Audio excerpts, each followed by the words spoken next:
2020. So there's a lot.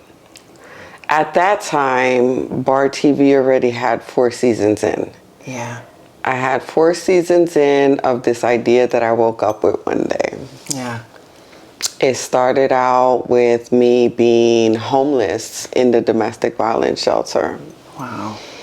And I didn't want to be in New York. I remember not wanting to come back to New York for nothing because I built the life I wanted in Florida, and then everything came tumbling down and I had to come to New York for my mom as she was transitioning to her final stages in life.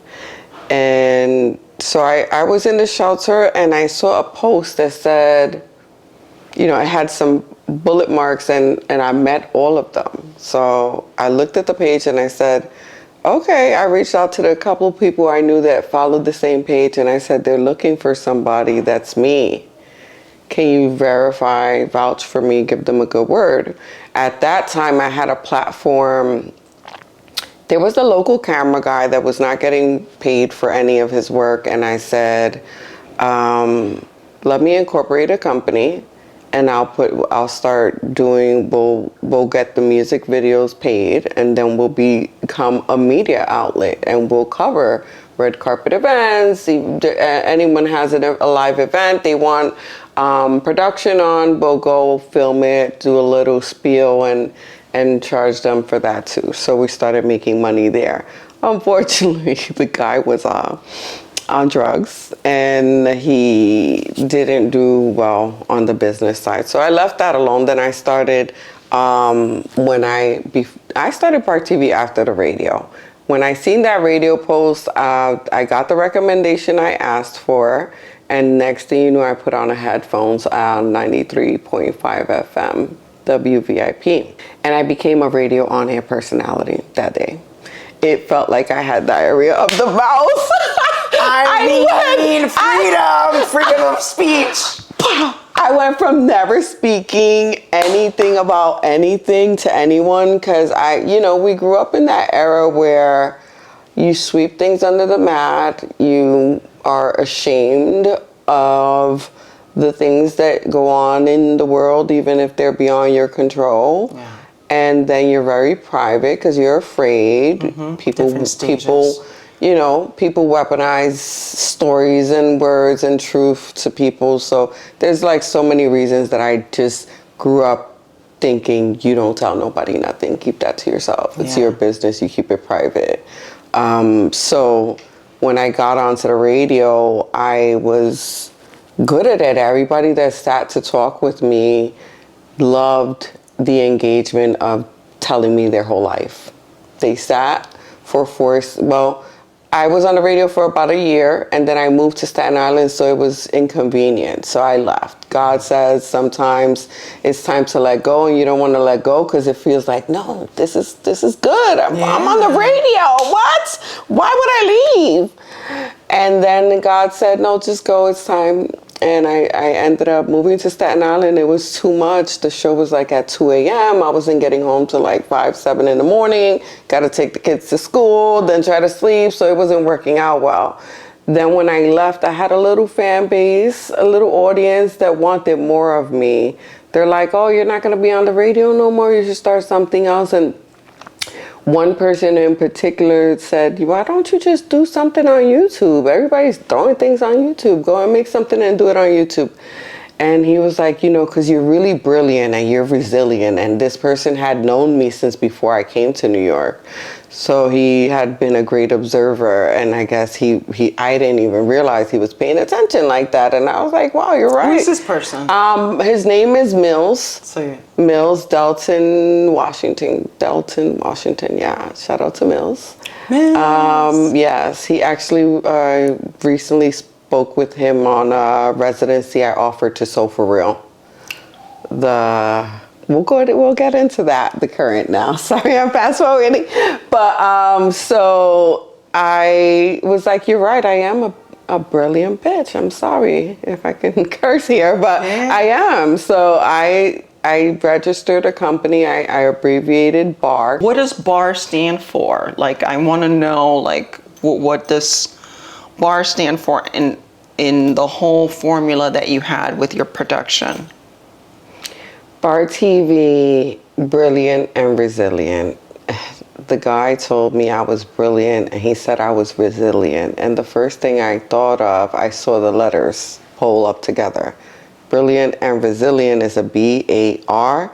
In my brain, it went and brought it together. I said, I just came from behind bars. I was behind bars, and then I come to New York where everybody is talking about, let's go to the bar. And I was like, you know what? How can I take people's mind out of the bar, and how can I change the narrative for myself? And I realized that I am brilliant and resilient, and then I also immediately said, I know there's more people like me out there, and I gotta find them. And now I'm gonna do Bar TV. I registered it as a company as B.A.R.TV Show LLC, and I'm really anal about it because I hate when people put it together like it's one word. It's not. It's not. It's brilliant and resilient. It's not one word. Yeah. So Bar TV Show LLC, because I didn't know what I was going to do, but I knew that whatever I do, I have to do it as a business. Good. And I wasn't going to do it under just my personal name. Every year I start a company. I'm like a serial entrepreneur. So with this company that I started, I said, I don't know what I'm going to do, but I'm going to start my own show. Yeah. And I had no experience, no schooling, no resources, no nothing. I started filming. God just led me to certain people that if I looked at them or I saw something about them or they kind of glowed a little bit to me, I said, okay, do they have a testimony? Do they have a journey? Because what happened was when I did the radio show, the one thing I did not like about that experience is that the only guests that we had were the ones that were coming from the ratchet reality TV shows. Got it. And it was that pushing that narrative of drama, chaos, confusion, turning people bad. Against each other. So against each other. And it was all, even though reality TV has got the word real in it, it's nothing real about it. It's all over dramatized scenes, and it fools the viewers to think this is really reality. And I wanted to spin the narrative around and create content that gave people formulas of success to follow. I wanted my audience to mimic the formulas or the changes that my guests went through as they became successful, as they reinvented their wheel, as they survived, as they didn't commit suicide because of all the things they went through. So I said, I want to start saving lives by showing them there's people like them out there who chose not to kill themselves today because the world is ending and found another way to reinvent it. And most of my people have 4 seasons of Bar TV, the people that sat there and gave me their whole life story or their journey or testimony or something, they had no idea who I was or where I came from, but they sat there and poured it out to me. And they did drop many gems for my audience to follow. They were people who reinvented themselves, or people who went to prison, or people who became activists, attorneys, celebrities, all kind of regular people, I didn't look for the trending guests. I wanted the ones that were not getting the light shined on them, because that was for me to shine my light on them. That is amazing. And I saw you do this. Yeah. Throughout like the whole season. From my perspective, I thought it was also a very educational show. Yeah. Because not only were you showing the different steps and formulas, but you were also letting everyone know like how to do it. Yeah, how to do it. I did see that. Yeah. So the funny thing is, yeah, you might want to ask me, where did Miss Melony come from next? Okay, so yeah, They're gonna tie in. And yes, I did see that. Well, first of all, like this whole bar TV, people don't know how, like, it was just right on the nick of time. Nick of time meaning that you started this right before the pandemic. 2018. 2018, but when you got picked up, right, that it went to the actual main distribution, which was where? The show became syndicated on multiple OTT advertiser-supported platforms, and then also on radio or audio. It got syndicated. So I think altogether about 5 different platforms had picked it up. Right now, I stopped filming bar TV about 2 years now already, and they're still playing the reruns on the Manhattan Neighborhood Network and the Brooklyn Free Speech local cable access. And then I have them archived on my YouTube too. I'm about to chef them up and throw them somewhere, but those were just like my babies. I don't, they're great episodes. Don't get me wrong. But girl, you have some amazing what content. I'm doing now has me on a different page. I'll get back to bar TV though. So here's what I want to talk about. The nick of time. You did everything right in the nick of time. Think about it. We were all shut down. I know, and I had so much content. And you were already doing the footwork, and everybody's lives were, turned around. You called me 2 weeks later and you said, I got picked up. While everybody was shut down. They needed content. I had content galore. She did it right in the nick of time. She got in right in the nick of time while everybody was at home quarantining during the pandemic. Mel already had all of these contracts in because you had submitted all of your work. I did. Hoping that somebody will pick you up, and they did. So you're where? You were where? Well, actually, in the Brooklyn. In the Bronx. No, meaning who picked you up? Oh, Brooklyn Free Speech. Then after I started getting syndicated and being seen after the 4 seasons ended. Well, not so ended because it didn't end. I just kind of stopped filming. Yeah. But what had happened was I was challenged. Someone who I consider a mentor said, Mel, you know what? You're so privileged and you don't even realize it. He said, you skipped the struggle. You skipped the process. You don't know what it is to work 12-hour set days at a PA rate. And you were privileged because of the doors that just flung open to you. And you didn't want this. You weren't looking for it. You didn't care. I really honestly never wanted to work in the entertainment industry. Never. I was a mother. I didn't want my children exposed to anything in any way. I had them like in this little bubble. Worst thing I ever did. But I had them in a little bubble sheltering them. So when we came to New York from Florida, it was like culture shock. Oh my gosh. We're New Yorkers now. But yeah, I didn't want that. But he was like, yo, you're really spoiled and you don't realize it. You should go and do a PA gig. And I said, oh, really? Okay. Watch me go and do a PA gig then. The first PA gig that I got was on The Kill Room with Samuel Jackson and Uma Thurman. For what was that? Because that doesn't really usually happen. Usually you start off at the bottom. I'm going to try to start from the bottom that he's challenging me to start at, and look at the first PA gig that I got. And I ran circles around that production because I already had been everything for bar TV for 4 seasons. So I got hired for a PA 2-day position to fill in for someone. From there, I got hired full production staff. Then I became, I was also the key and the runner and the PA. Holy Oh, crap. and I did special effects for that too. I ran the special effects machine. Yeah, because the guy couldn't come and do the fog machine for Samuel's scene inside the bakery. Yeah, in the kill room.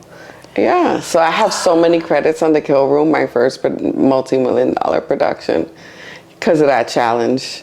And then after that, I said, this is fun. I could do it for $300, $325 a day. Fuck it, 12 hours. Sometimes it's not the whole 12 hours. Sometimes it's a little time and a half. So I had fun with it. After I did the full movie, then the next one I got was the 1619 Project on Hulu. What is that about? The 1619 Project is by it's based off of a Pulitzer Prize when I think she was like an article writer in the New York Times, and then she talked about how the true time of the slavery and what really went down isn't what's being told in the history books, and that 1619 was an actual year that there was whatever. We're gonna have to include the trailer. But it's a big deal. Everybody knows about the 1619 Project. It's on Hulu. So that every time I told him the next production I got hired on, it was mind blowing to him. He was like, "Yo," what the heck? said, "You can't make this up." Oscar said, "Mel, you can't make this up. What is going on? Take another gig." 1619 Project, Hulu. Big deal, that one. Then the next one after that, Old Horizon, a sci-fi that hasn't even come out yet. Then the next one after that I took was Project Runway All-Star Season 20 with all kind of great guests. And from there, I was doing I always get hired as the PA for a day or two, but when they see me and I run those circles around, they're like, no, let's onboard her, bring her on the production crew. And then from there, on that one, I was on the DGA team. I was like the third AD at that point. That's for Project Runway. And then after Project Runway, I said, okay, I have my PA fund. I don't want it. I got so many credits. I just needed existence on IMDb right now, and I got that. And so I started working with independent productions, doing indie productions, and coming on board as a producer or whatever they needed there. Then I also, because I had distributed my own content so successfully, people started coming to me with their shows. Like, can you help me produce my show or movie and help me find some way to monetize it? Where can I put it? Distribution. So I was doing that as the producer with a couple OTT platforms bringing on content. Then I got the Tubi situation. So 3 years ago, before this Tubi boom, the Tubi boom is right now going crazy. I know. But it's been 3 years ago, I said, someone called me and they were like, well, you're doing distribution. I don't know if you realize that, but you're a distributor because you're helping people get their show placed into different positions to make money or to elevate. And he said, well, I got a situation we can do distribution with on Tubi if you want to partner with me. And I was like, sure. That's another thing. I always partner with people, and people have always tried to stop that. They'll say, why do you want to partner with someone when you have your own production or your own production team or your own show or your own company? Why do you want to partner with other people? I like to do collaborative partnerships and collaborative ventures because for me, I have never minded being the second. I have never minded pushing someone else's brand and narrative forward so that we can move the wheel ahead. Because no matter what I do, even if it's, let's say I'm working with Lionsgate, it doesn't matter. It's still going to trickle on down to me, Melony Feliciano, who is the CEO and only owner of Bar TV. So why wouldn't I? I don't understand that thought process. But yeah, so partnering with people is amazing. You help them, they help you. One hand wash the other, both wash the face, and you grow together. And that's what I've done. Mind blowing. It's just think about it. I mean, I know. We're going to be laughing at this so much in the future because it's just mind blowing. Mm-hmm. You can't make it up. It's true. Yeah, you can't. You can't. Mm-mm. Because what's happening now is that you are the distributor of sales, head of sales. Yeah. Well, I do what I call independent distribution. Right, but that is I'm a distributor. What you're doing. My company is a distribution company now. But did you think from the? I mean, girl, this is what I'm. People don't know. You guys don't know. Mm-hmm. It is fucking crazy because as someone that has seen it, even talking about it now, it's like. I know, it's just weird. It is unheard of. I know that's why, all my life I felt that I was different and set apart for a reason. I just didn't know why. And I'm gonna get emotional. Because it all makes sense now. I was like, as I was from a child, I always felt like I was a living sacrifice similar to Jesus Christ. And it sounds crazy, but I just felt like there's no way on earth that I could have had the strength to endure and survive everything that I endured and survived for nothing. It had to be for a reason and for it to make sense in the bigger picture, in the long run, and we're here now. So I didn't even take a minute to sit and think or reflect in all these years on circling back to this moment. Yeah. And I feel the same way because I actually got to witness these steps from the time I met you in 2020. But what came out of this journey was something that for me was even far more mind-blowing than every successful accomplishments that you've had. And that was when I saw your documentary coming out, like when you announced. Yeah, it makes sense. Mm-hmm. So everything that you put into place, boom, fast forward to this documentary. Right. So the doc, oh boy, it's Melony.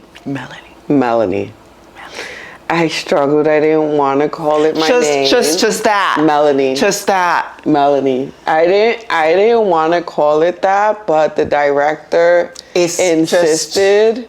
And then after he insisted, ironically, all the meetings and Zooms and everything I was a part of for this, now what's happening in my life, you would hear them, Melony. And as I kept hearing it, I heard the director saying, it's Melony. Yeah, that's the name. Yeah, that's the name of the documentary. That's the name.